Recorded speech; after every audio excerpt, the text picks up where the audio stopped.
1991년 10월 27일 일본 치바시 와카바구 타베타처 도로에서 중학교 1학년 여학생 사쿠마 나나가 실종된 사건이다. 사쿠마 나나 유괴 사건.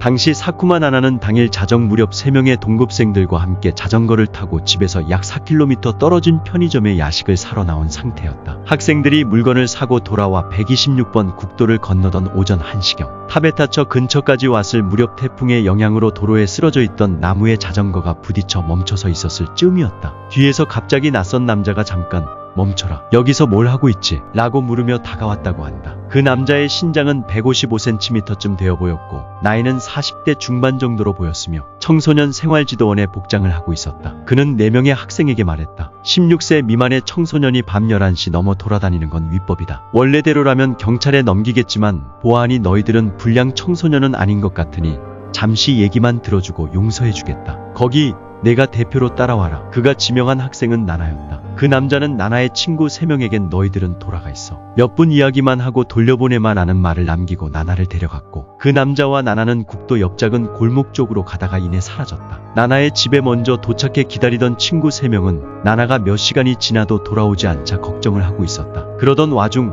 우연히 지나가던 같은 학교 남학생 2명에게 경위를 말했다. 그들은 의논 끝에 그것 참 이상하다고 여기고 마침 집으로 돌아오는 나나의 어머니에게 나나가 돌아오지 않는다고 연락했다. 친구들과 나나의 어머니는 나나를 함께 찾아봤지만 결국 찾지 못하고 오전 4시 20분경 히가시치바 경찰서에 신고했다. 하지만 더욱 충격적인 사실이 드러나게 된다. 이때 경찰이 밝힌 충격적인 사실은 그날 126번 국도에 청소년 생활지도원 근무가 없었다는 것이다. 즉 그 남자는 청소년 생활지도원을 사칭해서 나나를 납치한 것이다. 사건 현장은 현재도 가로등과 빛도 비치지 않는 어두컴컴한 시골이라고 한다. 범인이 나나를 데려가려고 할 때 친구들이 사쿠마의 자전거는 이라고 말하니 나중에 트럭으로 옮겨주겠다라 하고 방치시켰는데 이 발언상 범인은 트럭을 몰고 가다가 나나 일행을 발견하고 계획적으로 범행을 꾸몄다는 추론도 있다. 며칠 후 나나가 잡혀간 당일 오전 1시 20분 30분경 현장 근처 교차점에서 나나와 남자가 걷고 있는 것을 지나가던 차 운전수가 목격했으며 오전 4시경 근처 주택가 치시로다이 쪽을 걷는 2사람을 목격했다는 증언이 있었으나 그 이후로 어떠한 소식도 들려오지 않은 채 31년이 지난 현재까지 실종 상태이며 사건은 조사 중이다. 다만 2012년 12월 치바시 126번 국도 주변이 일본 내 북한 공작원들의 비밀 루트였다는 것이 밝혀지면서 북한 공작원들에 의한 납치설이 제기되며 사건이 재조명되었지만 근거가 빈약한 가설이라는 평을 받으며 묻혔다. 금전을 노린 유괴일 가능성도 보여졌으나